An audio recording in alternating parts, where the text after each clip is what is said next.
পরদিন সকালে কায়েন রাজপ্রাসাদে যায় রাজাকে প্রথম রাজা ইউয়ার পাঠানো চিঠিটি দিতে। সেখানে তিনি লিখেছেন যে কায়েন তার কাছে ট্রেনিং নিয়েছে। তারা কেউ এই কথায় বিশ্বাস করতে পারছিল না, কারণ তারা জানতো প্রথম রাজা অনেক দিন আগেই মারা গিয়েছেন। তখন কায়েন তাদেরকে প্রথম রাজা সে তলোয়ারটি বের করে দেয়। কায়েন বলে, সেখানে আমি গত 5 বছর ধরে কঠোর অনুশীলন করেছি এবং অসংখ্য দানব মেরেছি। রাজা এই কথা শুনে হতবাক হয়ে যান, কারণ কায়েন মাত্রই কয়েকদিন রাজ্যের বাইরে ছিল।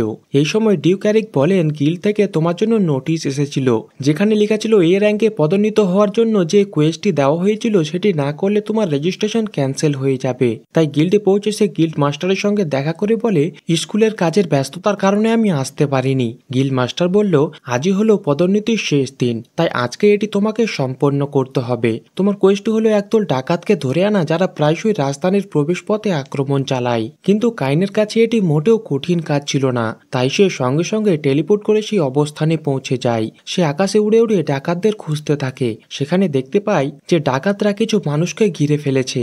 এটা দেখে সে নিচে নেমে আসে। সেখানে সে তার শিক্ষিকা মিলি ও নিনাকে দেখতে পায়। সেখানে তারা পারমার বাবাকে বাঁচাতে এসেছিল। কায়েন সেখানে মিলিকে আহত দেখে সঙ্গে সঙ্গে হিলিং ম্যাজিক দিয়ে তার ক্ষত সারিয়ে তোলে। তবে যারা মিলিকে আহত করেছে তাদের সে মেরে অবস্থা খারাপ করে দেয়। এরপর তাদের একসঙ্গে বেঁধে ফেলে গিল্ডে নিয়ে যাওয়ার জন্য। কায়েন তার সোনার অ্যাডভেঞ্চারের গিল্ড কার্ড দেখিয়ে বলে যে সে তার এ র্যাঙ্কে প্রমোশনের মিশন সম্পন্ন করতে এসেছে। এটি শুনে দুই মেয়ে বিস্ময় হতবাক হয়ে যায়, কারণ মাত্রই 12 বছর বয়সেই কায়েন তাদের থেকে উচ্চতর স্তরে পৌঁছে গেছে। পরবর্তীতে তারা সবাই মিলে বন্দি ডাকাতদের রাজধানীতে নিয়ে যেতে থাকে। সেখানকার জনগণ বিস্ময়ের সঙ্গে এই দৃশ্য দেখতে থাকে। তারপর পারমার বাবা তার বাড়ি ফিরে আসে, আর পারমা কৃতজ্ঞ হয়ে কায়েনকে ধন্যবাদ জানায় এবং বলে একজন ব্যারন হয়েও সে অক্লান্ত পরিশ্রম করেই যাচ্ছে। কায়েন এখন একজন ব্যারন। এই কথা শুনে মিলি ও নিনা অবাক হয়ে যায়। এরপর কায়েন তার দুই গুরুদের সঙ্গে অ্যাডভেঞ্চারাস গিল্ডের দিকে রওনা দেয়। গিল্ডে পৌঁছানোর পর সে রিসেপশনিস্টকে সেই কাগজটি দেয়, যা প্রমাণ করে যে ডাকাত ধরার মিশন সফলভাবে সম্পন্ন হয়েছে। ঠিক তখনই আগের বারের বদমাশ লোকেরা আসে কায়েনের দুই শিক্ষিকাকে বিরক্ত করতে, কিন্তু কায়েনকে দেখা মাত্রই তারা আতঙ্কিত হয়ে যায়। তারা কোনো ঝামেলা বাঁধানোর সাহস করে না। ঠিক সেই সময় ক্লাউড ও তার স্ত্রীও তাদের মিশন সম্পন্ন করে ফিরে আসে। এখানে আমরা জানতে পারি যে কায়েনের গুরু মিলি আসলে ক্লাউডের ছোট বোন। এই পুনর্মিলনের আনন্দে তারা সবাই মিলে চম্পেস পার্টি করে। সেখানে ক্লাউড জিজ্ঞেস করে তাদের আজ কিভাবে দেখা হয়েছে। মিলি বলল তারা এক ব্যবসায়ীকে ডাকাতের হাত থেকে বাঁচাতে গিয়েছিল, আর আশ্চর্যজনকভাবে কায়েনও সেই মিশনেই ছিল। ক্লাউড বলে, এক্সামের সময় কায়েন আমার সঙ্গে সমানভাবে লড়াই করেছিল। এই কথা শুনে মিলি কৌতূহল হয়ে জিজ্ঞেস করে, তুমি এত শক্তিশালী হলে কেমন করে? কিন্তু কায়েন তো ঈশ্বরের কাছ থেকে বিশেষ প্রশিক্ষণ পেয়েছে, সে এই গোপন রহস্য কাউকে বলতে পারবে না। মিলি আরো জানালো যে কায়েন তাকে ও নিনাকে এই ম্যাজিক্যাল ব্যাগ উপহার দিয়েছে। নিনা উত্তেজিত হয়ে বলে, এই ব্যাগের মধ্যে একটি আস্ত প্রসাদও ঢুকিয়ে ফেলা যাবে। এই শুনে ক্লাউডের স্ত্রী, যে তখন বেশ মাতাল ছিল, সঙ্গে সঙ্গে কায়েনকে অনুরোধ করে তার জন্য এমন একটি ব্যাগ বানিয়ে দিতে। কায়েন তার অনুরোধ ফেলতে পারে না। সে হেসে প্রতিশ্রুতি দেয় তার জন্য বানিয়ে দেবে। তারপর ক্লাউডের স্ত্রী খুশিতে কায়েনকে জড়িয়ে ধরেই ঘুমিয়ে পড়ে। কায়েনের মনে পড়ে টানা 5 দিন ধরে সে স্কুলে যায়নি। যাওয়ার আগে নিনা কায়েনকে অন্তত একবার জড়িয়ে ধরতে চায়, কিন্তু সে সুযোগ না দিয়ে সেখান থেকে দৌড়ে পালিয়ে যায়। এরপর সেখানে রিসেপশনিস্ট রেতিয়া এসে জানায় গতকাল একাডেমিতে যে শিক্ষকের যাওয়ার কথা ছিল তিনি গুরুতর আহত হয়েছেন, তাই নতুন কাউকে তার জায়গায় যেতে হবে। তাই ক্লাউড স্বেচ্ছায় এই দায়িত্ব নেয়। কায়েনের ক্লাসে নতুন পাঠ শুরু হয় ম্যাজিক শিক্ষা। এই ক্লাসে শিক্ষার্থীদের কাজ ছিল তাদের সেরা জাদুবিদ্যা ব্যবহার করে নির্দিষ্ট লক্ষ্যে আঘাত করা, কিন্তু কায়েনকে অংশগ্রহণের অনুমতি দেওয়া হয় না, কারণ তার শক্তি এতটাই ভয়ঙ্কর যে আগের বারের মতো এবারও পুরো সুরক্ষা বলয় ধ্বংস হয়ে যেতে পারে। দূর থেকে ক্লাউড ও তার দল লক্ষ্য করে কায়েন ক্লাসের সঙ্গে ট্রেনিং করতে পারছে না, সে তাদের থেকে আলাদা হয়ে পড়েছে। তাই ক্লাউড ও তার দল সিদ্ধান্ত নেয় তারা কায়েনকে সাহায্য করবে। এরপরের অ্যাডভেঞ্চারিং ক্লাসের দায়িত্ব তাদের 4 জন প্রশিক্ষককে ভাগ করে দেওয়া হয়। ক্লাস শুরুর আগে ক্লাউড তার শিক্ষার্থীদের নিজের অ্যাডভেঞ্চারার আইডি কার্ড বের করে টেবিলে রাখতে বলে। সবাই অনুগত্যের সঙ্গে কার্ড রেখে দেয়, কিন্তু কায়েন তার কার্ড রাখার সাহস পায় না, কারণ তার কার্ডটি ছিল গোল্ডেন এ র্যাঙ্কের। যদি তা প্রকাশ পেয়ে যায় তবে পুরো ক্লাসের দৃষ্টি তার দিকে আকৃষ্ট হবে। কিন্তু ক্লাউড এত সহজে মেনে যাওয়ার পাত্র নয়। সে বারবার তার কার্ড বের করতে বললে শেষমেশ কায়েন তার কার্ড আনতে ভুলে গেছে বলে অজুহাত দেয়। এই ঘটনা দেখে 4 জন প্রশিক্ষক আরও চিন্তিত হয়ে পড়ে। পড়েন। তারপর শুরু হয় তলোয়ার বিদ্যা ও ম্যাজিক ক্লাস। এই ক্লাসের জন্য কাইন ছিল দারুণ উত্তেজিত। সে ভাবে অবশেষে কিছু প্র্যাকটিস করা যাবে, কিন্তু সে হতাশ হয় কারণ একে একে সবাই ক্লাউডের সঙ্গে লড়াই নামছে আর সে কেবল দাঁড়িয়ে দেখছে। কিন্তু ম্যাজিক ক্লাসে একই অবস্থা থাকে, তার কোনো অংশগ্রহণ নেই। আসলে 4জন প্রশিক্ষকের পরিকল্পনা ছিল প্রথমে সমস্ত শিক্ষার্থীরা নিজের শক্তি প্রদর্শন করবে, তারপর আসলে কাইনের পালা আসবে। অবশেষে বহু প্রতীক্ষার পর যখন তার পালা এলো, ঠিক তখনই বাজলো ক্লাসের ঘন্টা। কাইন হতাশায় প্রায় কেঁদেই ফেলে। এতক্ষণ ধরে অপেক্ষা করে আসছে, অথচ শেষমেশ কিছুই করতে পারে না সে। কাইনের পুরো ব্যাপারটাকে একেবারে হাস্যকর বানিয়ে ফেলে। এতে কাইন ভয়ানক রেগে যায়। রাগ নিয়ন্ত্রণ করতে না পেরে সে সোজা দানবের জঙ্গলে চলে যায়। সে সামনে যা পায়, ড্রাগন, সাপ কিংবা অন্য কোনো দানব, সে এক আঙ্গুলের ইশারাতেই মুহূর্তের মধ্যে শেষ করে ফেলে। এরপর সে রেগে আকাশ জুড়ে অনেক শক্তিশালী আগুনের জাদু নিক্ষেপ করে। এতে সেখানে এক আগুনের বিস্ফোরণ ঘটে। সেই বিস্ফোরণের দৃশ্য দেখে সৈন্যরা আতঙ্কিত হয়ে ভাবে জঙ্গলে নিশ্চয়ই কোনো মহাদানবের আবির্ভাব ঘটেছে। এই ভয়ঙ্কর ঘটনায় সাধারণ মানুষ আতঙ্কে প্রার্থনা শুরু করে। অন্যদিকে কাইনের বাবা কিছু না ভেবে সেনা নিয়ে জঙ্গলের দিকে রওনা দেয়। কাইন বেরিয়ে আসার পর কাইনের বাবা ঘটনাস্থলে পৌঁছে দেখতে পায় সেই জায়গাটি পুরোপুরি ধ্বংসস্তূপে পরিণত হয়েছে। সেখানে একটি পরিচিত কাপড় দেখে তিনি বুঝতে পারেন এই কাণ্ড কে ঘটিয়েছে। এরপর কাইনকে রাজসভায় ডেকে রাজা বলেন, তোমার বাবা গার মামাকে খবর পাঠিয়েছে গতরাতে কেউ পুরো জঙ্গল ধ্বংস করে দিয়েছে। রাজা জানতে চায় এটি সে করেছে কিনা। কাইন না বলে, কিন্তু সে কিছু লুকাচ্ছে, এটা তার চোখে মুখে পরিষ্কার। তাই রাজা ধমক দিয়ে সত্য জানতে চাইলে কাইন তখন সব সত্যি রাজাকে জানিয়ে দেয়। ওইদিকে জঙ্গলের পাশে এক গুহার ভিতরে অ্যারনকে সিলমোহর করা পাথরটি এক দানব ভুল করে গিলে ফেলে। ফলে পাথরের একটি অংশ ভেঙে যায়, আর সেই সুযোগে সে তার শরীরের একটি অংশ পুনরুদ্ধার করতে সক্ষম হয়। এখন সে দেবতাদের ও মানবজাতির উপরে আতঙ্ক ছড়িয়ে দিতে প্রস্তুত। এদিকে সেই দিন কাইনের স্কুলে সামানিং ম্যাজিক শেখানো হচ্ছিল। যেহেতু এটি একটি আক্রমণাত্মক জাদুর অন্তর্ভুক্ত নয়, তাই শিক্ষিকা তাকে ক্লাসে অংশগ্রহণের অনুমতি দেয়। তাদের প্রশিক্ষণ দিতে আসেন রাজ্যের রাজধানী থেকে প্রখ্যাত ও শক্তিশালী জাদুকর গ্রেট। তিনি ব্যাখ্যা করেন সামানিং ম্যাজিক মূলত দুই ধরনের। এক, পূর্ব পরিচিত কোনো দানবের সঙ্গে চুক্তিবদ্ধ হওয়া, তুই নতুন করে কোনো দানবকে আহ্বান করে তার সঙ্গে চুক্তি করা। অন্য শিক্ষার্থীরা কেবল ছোটখাটো প্রাণী আহ্বান করতে সক্ষম হয়। একজন ছাত্র বিশাল এক দানবকে ডাকতে সক্ষম হয়েছিল, কিন্তু দুর্ভাগ্যবশত তার যথেষ্ট জাদুশক্তি না থাকায় প্রাণীটি এক মুহূর্তের মধ্যে গায়েব হয়ে যায়। তারপর শিক্ষক কাইনকে তার জাদুর দক্ষতা প্রদর্শন করতে বলেন। কাইন জাদুর বৃত্তে প্রচুর পরিমাণ জাদুশক্তি প্রয়োগ করে। ফলস্বরূপ সেখানে এক বিশাল আলো বিচ্ছুরিত হয়, আর সেই আলো নিভে গেলে তাদের সামনে উপস্থিত হয় এই জগতের সবচেয়ে ভয়ঙ্কর সত্তা, প্রিন্স অফ ডার্কনেস অর্থাৎ ডিমন কিং। ডিমন কিং নামটি উচ্চারিত হওয়ার সাথে সাথে কাইন মুহূর্তের মধ্যে এক শক্তিশালী আলোক জাদু প্রয়োগ করে। তীব্র আলো ঝলকানিতে চারপাশ ঝাপসা হয়ে যায়। সবাই চোখ রোকড়ে দেখতে চায়, কিন্তু কিছুই স্পষ্ট হয় না। এদিকে ডিমন কিং একটি বিশেষ জাদু প্রয়োগ করে কাইনের স্ট্যাটাস দেখে ফেলে। তার চোখ বিস্ময়ে বড় হয়ে যায়। ধীরে ধীরে সে এগিয়ে আসে, যেন সরাসরি কাইনকে আক্রমণ করতে যাচ্ছে। কিন্তু যা ঘটে তা একেবারে অবিশ্বাস্য। ডিমন কিং হঠাৎ কাঁপতে থাকে, আর মুহূর্তের মধ্যে সে কাইনের পায়ের কাছে লুটিয়ে পড়ে। সে বিনীতভাবে কাইনের সঙ্গে চুক্তি করার অনুমতি চায়, কারণ সে উপলব্ধি করে কাইন কোনো সাধারণ মানুষ নয়, সে তো স্বয়ং ঈশ্বরের একজন বার্তাবহ। এই দৃশ্য দেখে কাইন নিজেও হতবাক হয়ে যায়। এরপর ডিমন কিং নিজের পরিচয় প্রকাশ করে। তার নাম হলো সিথ। সে বলে, যদি কোনো রাজ্য ধ্বংস করার মতো কাজ থাকে তবে আমাকে শুধু ডাকলেই হবে, আমি সঙ্গে সঙ্গে হাজির হব। এই কথা বলে এক মুহূর্তের মধ্যে সিথ অদৃশ্য হয়ে যায়। কাইন হতভম্ব হয়ে দাঁড়িয়ে থাকে। সবকিছু সামলে নিয়ে সে শিক্ষককে বোঝানোর চেষ্টা করে যে সে কেবল এক সাধারণ দানবকে ডাকতে চেয়েছিল, কিন্তু কোনো চুক্তি করেনি। কিন্তু শিক্ষক এক ঝলকে বুঝতে পারেন কাইন আসলে কি করেছে। এই ভয়ঙ্কর তথ্য সঙ্গে সঙ্গে রাজদরবারে জানানো হয়, তাই কাইনকে সেখানে ডাকা হয়। কাইন যখন স্বীকার করে যে সে সত্যি ডিমন কিং এর সঙ্গে কন্ট্রাক্ট করেছে, তখন রাজা এবং উপস্থিত সবাই হতবাক হয়ে যায়। রাজা আতঙ্কিত হয়ে পড়েন, কারণ ডিমন কিং পুরো রাজ্য ধ্বংস করে দিতে পারে। কাইন রাজাকে আশ্বস্ত করে বলে যে সে ইতিমধ্যে ডিমন কিং এর সাথে কন্ট্রাক্ট করেছে, তাই কোনো ভয়ের কারণ নেই। তবুও রাজা পুরোপুরি নিশ্চিত হতে পারলেন না। ঠিক তখনই শিক্ষক গ্রেট জিজ্ঞেস করলেন কাইনের কাছে আসলে কতটা ম্যাজিক রয়েছে যে সে ডিমন কিং এর সঙ্গে কন্ট্রাক্ট করতে সক্ষম। রাজা তখন কাইনকে তার স্ট্যাটাস ওপেন করতে বলে। এরপর কাইন তার স্ট্যাটাস ওপেন করে। কাইনের নতুন টাইটেল ছিল ডেমিগড। এই শিরোনাম দেখার পর শিক্ষক সঙ্গে সঙ্গে হাঁটু গেড়ে শ্রদ্ধা করে, কারণ তিনি বুঝতে পারলেন কাইন শুধু একজন সাধারণ অভিজাত নয়, বরং ঈশ্বরের প্রতিনিধি। রাজা পর্যন্ত ভয়ে কেঁপে ওঠেন। তিনি কাইনকে অনুরোধ করলেন তাদের রাজ্য ধ্বংস না করার জন্য। কিন্তু কাইন রাজাকে আশ্বস্ত করে বলে সে শুধুমাত্র সাধারণ জীবনযাপন করতে চায়। রাজা আরও নির্দেশ দিলেন এই ঘটনার গোপনীয়তা সম্পর্কে সচেতন থাকতে। এরপর তিনি ঘোষণা করলেন যে কাইনকে ভাইস কমান্ডার পদে বসানো হবে এবং একটি শহর দেওয়া হবে যেখানে সে শাসন করবে এবং জনগণের নিরাপত্তা সুনিশ্চিত করবে। রাজা এটি দ্বারা দেখতে চান যে কাইন ভবিষ্যতে দেশ পরিচালনা করতে পারবে কিনা। এই সুসংবাদ শুনে তার পরিচালিকা আনন্দে উৎফুল্ল হয়ে ওঠে। কিন্তু ঠিক তখনই প্রধান পরিচালক এসে জানায় কাইনের বড় ভাই ডিজিন সংবাদ পাঠিয়েছে শহরের কাছে জঙ্গলে প্রচুর দানবের দেখা মিলেছে। সেগুলোকে দেখে ভীষণ ভয়ানক মনে হচ্ছিল। কাইন দ্রুত শহরে পৌঁছে দেখে আতঙ্কিত জনগণ শহর ছেড়ে পালিয়ে যাচ্ছে। তারপর সে তার বড় ভাই ডিজিনের সঙ্গে সাক্ষাৎ করে জানতে পারে গত 2 মাস ধরে সেই জঙ্গলে বহু অ্যাডভেঞ্চারারদের দল দানবদের আক্রমণের শিকার হয়েছে।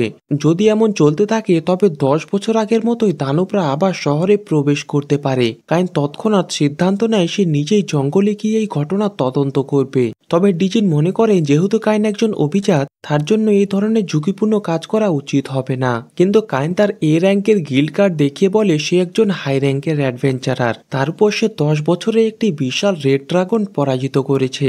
তাই ডিজিন তার কথায় রাজি হয়ে যায়। তারপর কাইন অ্যাডভেঞ্চারার্স গিল্ডে গিয়ে জানতে পারে যে জঙ্গলে শক্তিশালী মনস্টারগুলো এখন পর্যন্ত অনেক অ্যাডভেঞ্চারারদের আহত করে ফেলেছে। ঠিক সেই সময় সে তার 2 মাস্টারকে সেখানে দেখতে পায় যারা জানায় যে সম্প্রতি গিল্ড বেশ কয়েকজন উচ্চ স্তরের অ্যাডভেঞ্চারারদের ডেকে পাঠিয়েছে ওই দানব জঙ্গলে প্রবেশ করার জন্য। গিল্ড মনে করছে দানবগুলো আগের চেয়ে বেশ শক্তিশালী ও হিংস্র হয়ে উঠেছে, তাই সবাইকে দলবদ্ধ হয়েই যেতে হবে। মিলি তখন জানায় যে তার বড় ভাই ক্লাউড ও তার স্ত্রী নিনা তাদের সঙ্গে যুক্ত হবে যেন তারা একসঙ্গে জঙ্গলে প্রবেশ করতে পারে। কিন্তু কাইন একাই জঙ্গলে গিয়ে পরিস্থিতি পর্যবেক্ষণ করতে চায়। এতে সবাই বাধা দিলেও সে একাই তাদের বিদায় জানিয়ে রওনা হয়। জঙ্গলে প্রবেশ করে সে তার 2 পোষ্য বন্ধু হাকু ও গিনকে জাদুর সাহায্যে ডেকে নেয়। ঠিক তখনই কাইন টের পায় দূর থেকে এক অদৃশ্য শক্তিশালী দানব তাকে লক্ষ্য করছে। তাই সে চারপাশে ছোটখাটো দানবগুলোকে পরাস্ত করতে থাকে। এই রহস্যময় দানবগুলি দেখে তার অদ্ভুত অনুভূতি আসে। শেষমেশ সে তার কন্ট্রাক্ট করা ডিমন কিং কে ডাকতে বাধ্য হয়। ডিমন কিং উপস্থিত হয়ে সে সম্পূর্ণ অনুগত হয়ে পড়ে। সঙ্গে সঙ্গে ডিমন কিং অনুভব করে এই গভীর জঙ্গলে এক রহস্যময় ভয়ঙ্কর শক্তি বিরাজ করছে। সম্ভবত এই কারণে উচ্চ স্তরের দানবগুলো এখানে আসছে যেন তারা সেই অতিমানবীয় শক্তির উৎসের কাছে পৌঁছাতে পারে। কাইন যখন এই কথা শোনে তখন সে আতঙ্কিত হয়ে পড়ে। যদি দানবেরা শহরে প্রবেশ করে তবে পুরো শহর ধ্বংস হয়ে যেতে পারে। পরিস্থিতি বিচারে ডিমন কিং সিদ্ধান্ত নেয় যে সে একজন দক্ষ গোয়েন্দাকে ডাকবে এই জঙ্গলের রহস্য ভালোভাবে উন্মোচন করার জন্য। এই জন্য সে ডাক পাঠায় দালমাতিয়া নামে পরিচিত 4 মহারথীদের মধ্যে একজনকে যে সার্চ ম্যাজিকে পারদর্শী। দালমাতিয়াও দেরি না করে তার বিশেষ ক্ষমতা ব্যবহার করে অসংখ্য বাদুড় ডাকতে শুরু করে। সেই সব বাদুড় পুরো জঙ্গলে ছড়িয়ে পড়ে আর তাদের উপস্থিতির কারণে মাটির নিচে লুকিয়ে থাকা সব ভয়ঙ্কর দানব বেরিয়ে আসতে বাধ্য হয়। এই দেখে সে একে একে সব দানবকে সম্পূর্ণ নিঃশেষ করে ফেলে। দালমাতিয়া বিস্ময়ের দৃষ্টিতে তাকিয়ে থাকে। এতদিন সে দেবতার দূতের শক্তির কথা শুনেছিল কিন্তু আজ সে তা নিজের চোখে দেখল। এরপর কাইন দানবগুলোর মৃতদেহ নিয়ে সরাসরি অ্যাডভেঞ্চারার গিল্ডে যায়। যখন সবাই এই বহু সংখ্যক বিশাল দানবগুলো দেখে তারা আতঙ্কিত হয়ে পড়ে, কারণ যদি এই দানবগুলো জঙ্গল থেকে বেরিয়ে আসতো তাহলে পুরো শহর ধ্বংস হয়ে যেত। এদিকে দালমাতিয়া অবশেষে সেই রহস্যময় শক্তির উৎস খুঁজে পায় যে গভীর জঙ্গলের অভ্যন্তরে লুকিয়ে আছে। অজানা শক্তি সবাইকে স্পষ্ট হুমকি দেয় তার কাছে কেউ যেন না আসে। কিন্তু ডিমন কিং ও তার অনুগামীরা এত সহজে ভয় পাওয়ার পাত্র নয়, বরং তারা নির্ভয়ে জঙ্গলের আরো গভীরে প্রবেশ করতে থাকে সেই শক্তিশালী ব্যক্তির মুখোমুখি হতে। তখনই দেখা যায় অ্যারন যে দীর্ঘদিন ধরে সেখানে অবস্থান করছিল সে দ্রুত বুঝতে পারে যে এগিয়ে আসা ব্যক্তিরা কোনো সাধারণ মানুষ নয়। ফলে সে এক বিশাল সংখ্যক দানবকে ডেকে তাদের উপর হামলার নির্দেশ দেয়। ডিমন কিং বিশাল সংখ্যক দানবদের দেখে তারা বাধ্য হয়ে তৎক্ষণাৎ টেলিপোর্ট হয়ে কাইনের কাছে ফিরে এসে বলে জঙ্গলের ভেতরে দানবরা একজোট হয়ে বাইরে বেরিয়ে হামলা শুরু করেছে। এই খবর শুনে কাইন ক্লাউড ও বাকিদের নির্দেশ দেয় সমস্ত হাই র্যাঙ্কের অ্যাডভেঞ্চারারদের একজোট করে শহরের প্রতিরক্ষা ব্যবস্থা মজবুত করতে এবং তার ভাই ডিনজিকে সংবাদ পাঠাতে। এরপর সে এবং ডিমন কিং সরাসরি জঙ্গল জঙ্গলের দিকে রওনা দেয়। কিন্তু ঠিক সেই মুহূর্তে টিজুয়ানা হঠাৎ ঘোড়া থেকে নেমে এসে হাজির হয়। টিজুয়ানা জানায় তার বাবা গ্রাম তাকে এমার্জেন্সি ব্যাকআপের জন্য নির্দেশ দিয়েছেন। কাইন তাকে তার বাড়ি ও শহরের সুরক্ষার নির্দেশ দিয়ে সেখান থেকে চলে যায়। টিজুয়ানা তা শুনে এক মুহূর্ত দ্বিধা করে না। তার বিশ্বাস ছিল স্বামী যখন বাইরে তখন স্ত্রীর দায়িত্ব বাড়ির সুরক্ষা নিশ্চিত করা। এদিকে কাইন ও ডিমন কিং দানব সংক্রমিত জঙ্গলের দিকে এগিয়ে যায়, যেখানে দালমাটিয়া প্রচন্ড শক্তি নিয়ে ড্রাগনদের ধ্বংস করছিল আর কাইনের ফেরার অপেক্ষা করছিল। কাইন পৌঁছানো মাত্র সে বিশাল আগুনের গোলা ছুড়ে দানবদের আক্রমণ করতে থাকে। তবে কাইন বুঝতে পারে তার আসল প্রতিপক্ষ সামনে অপেক্ষা করছে। সে আর কেউ নয়, স্বয়ং অপদেবতা অ্যারন। ডিমন কিং জঙ্গলে পৌঁছে এক মুহূর্ত দেরি না করে কাইনকে অ্যারনের কাছে যেতে বলে, আর এখানে আরো সৈন্য ডেকে দানবদের সামলে নেবে বলে কাইনকে আশ্বস্ত করে। তারপর কাইন দেরি না করে অ্যারনের দিকে এগিয়ে যায়। এদিকে শহরের ভেতরে টিজুয়ানা সাধারণ মানুষদের নিরাপদ স্থানে সরিয়ে নিয়ে যেতে থাকে, কিন্তু মিলি কাইনের নিরাপত্তা নিয়ে বেশ উদ্বিগ্ন হয়ে পড়ে। সে জঙ্গলে গিয়ে তার সাহায্য করার সিদ্ধান্ত নেয়। ক্লাউড তাকে থামানোর চেষ্টা করলেও সে ব্যর্থ হয়। শেষমেশ তারা চারজন একসঙ্গে যুদ্ধক্ষেত্রে এসে যোগ দেয়। ডিমন কিং ইতিমধ্যে তার অনুচারীদের মধ্যে সর্বোত্তম চারজনকে ডাকে। ডিমন কিং বলে তার বন্ধুর সাহায্যের জন্য তাদের ডাকা হয়েছে। এটি শুনে তারা অবাক হয়ে জিজ্ঞেস করে কে এত শক্তিমান যার ডিমন কিং এর সাহায্যের দরকার। ঠিক তখনই ডালমাটিয়া এসে জানায় একজন দেবতার প্রতিনিধি। শুধু তাই নয়, ডিমন কিং ও তার সঙ্গে চুক্তিবদ্ধ হয়েছে। ডিমন কিং এর আদেশে সবাই একসঙ্গে লড়াই শুরু করে। কাইন একই স্থানে লক্ষ্য সংখ্যা দানবদের একেবারে প্রবল আগুনের পিণ্ড নামিয়ে নিঃশেষ করে দেয়। কিন্তু ঠিক তখনই এক অদ্ভুত শক্তি দূর থেকে প্রবাহিত হয়ে তার জাদুকে বাধা দিতে থাকে। এটাই ছিল সেই অশুভ দেবতা অ্যারন, যে একটি কালো ড্রাগনের দেহকে বশ করে রেখেছে। যদিও তার শরীর পুরোপুরি পুনর্জীবিত হয়নি, তবুও তার শক্তি ছিল অভাবনীয়। সে তার ক্ষমতার দ্বারা দানবদের আরো শক্তিশালী করতে থাকে। অন্যদিকে শত্রুর সংখ্যা অনেক বেশি থাকায় ডিমন কিং এর সেনাবাহিনী তাদের প্রতিহত করতে হিমশিম খেতে থাকে, তবে যতদূর সম্ভব চেষ্টা করে যায়। ক্লাউডের দল জঙ্গলে ঢুকে দেখে চারজন ডিমন দানবদের হত্যা করছে, তাই তারা তাদের শত্রুর চোখে দেখে না। এমন পরিস্থিতিতে নিনা তার জাদু শক্তি দিয়ে অনুভব করে যে এক বিশাল দানব বাহিনী অতি দ্রুত এগিয়ে আসছে। তাই মিলি ও ক্লাউড অস্ত্র হাতে যুদ্ধে ঝাঁপিয়ে পড়ে। যুদ্ধের ময়দানে প্রচন্ড লড়াই চলছে, কিন্তু শত্রুর সংখ্যা কমার বদলে ক্রমশ বাড়তেই থাকছে। বহু বছর আগে কাইনের বাবা মা অ্যারনকে সিলমোহর করেছিল, তাই কাইনকে চিনতে পেরে সে আরো ক্ষিপ্ত হয়ে ওঠে। অ্যারন এতটাই ভয়ঙ্কর শক্তিশালী যে তার আক্রমণের তীব্রতা নিজের দানব বাহিনীকেও গ্রাস করে ফেলে। কিন্তু কাইন বিন্দুমাত্র ভয় না পেয়ে আবার একবার প্রজ্বলিত আগুনের ঢল নামিয়ে দেয়। তবুও অ্যারনের দেহে কোনো ক্ষত সৃষ্টি হয় না।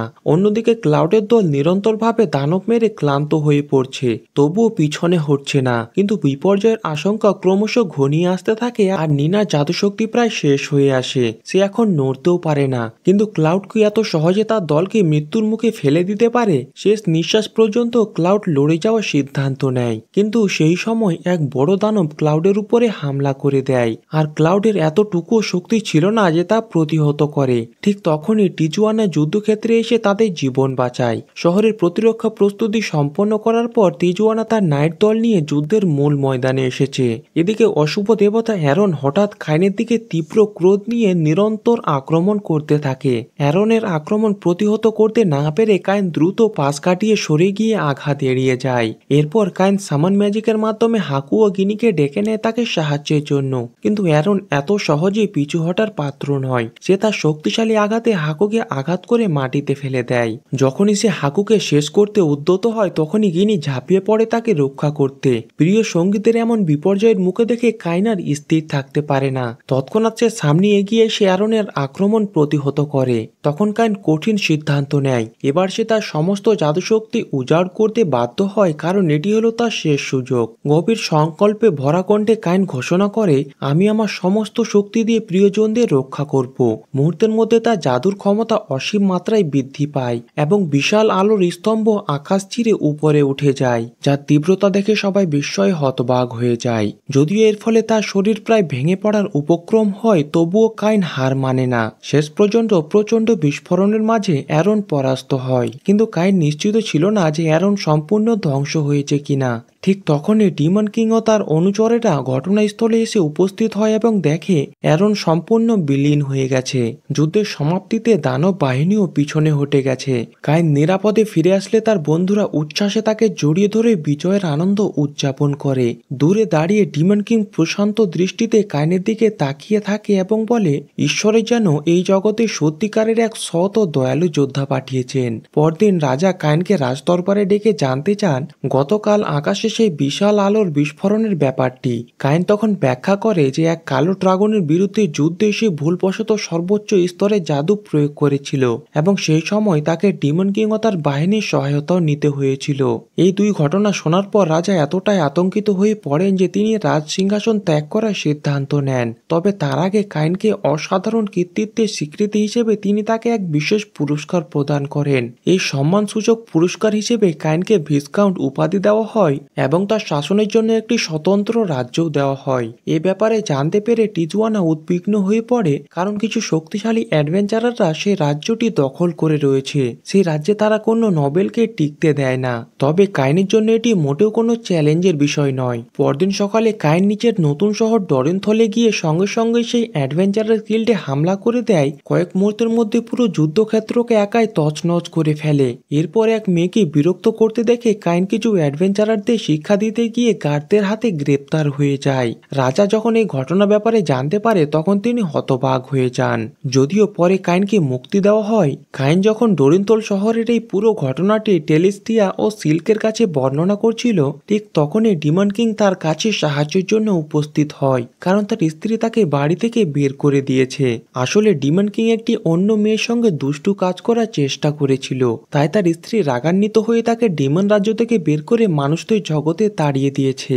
তারপর সেখানে ডিমন কিং এর স্ত্রী উপস্থিত হয়। সে কাইনকে বলে এইরকম পুরুষের সঙ্গে কি করা উচিত। কাইন এক মুহূর্ত দ্বিধা না করে জবাব দেয়, এটি এমন একটি অপরাধ যা কখনোই ক্ষমার যোগ্য নয়। টেলিস্টিয়া ও সিল্ক কাইনের কথায় একমত হয়। তার স্ত্রী এতে সন্তুষ্ট হয়। তবে সে কাইনকে কঠোরভাবে সতর্ক করে বলে যদি সে দুই মেয়েকে কষ্ট দেয় তাহলে তারও একই অবস্থা হবে। এরপর তারা বিদায় নিয়ে তাদের জগতে ফিরে যায়। তারপর নিজের রাজ্যের সুরক্ষা মজবুত করতে সে রাজ্যের চারিদিকে উঁচু উঁচু দেওয়াল নির্মাণ করেন। এমনকি তাদের থাকার জন্য একটি বিশাল মহল নির্মাণ করে যা রাজার মহলকেও হার মানাবে। এই ঘটনায় রাজা পর্যন্ত হতবাক হয়ে যায়। এই দৃশ্যের মাধ্যমেই এই অ্যানিমের কাহিনী শেষ হয়। যদি ভিডিওটি ভালো লাগে তবে ভিডিওটিতে একটি লাইক দিয়ে কমেন্টে লিখে জানাও, কারণ তোমাদের এই লাইক কমেন্টই আমাকে ইন্সপায়ার করে আরো নতুন কন্টেন্ট আনার জন্য। দেখা হবে পরবর্তী ভিডিওতে।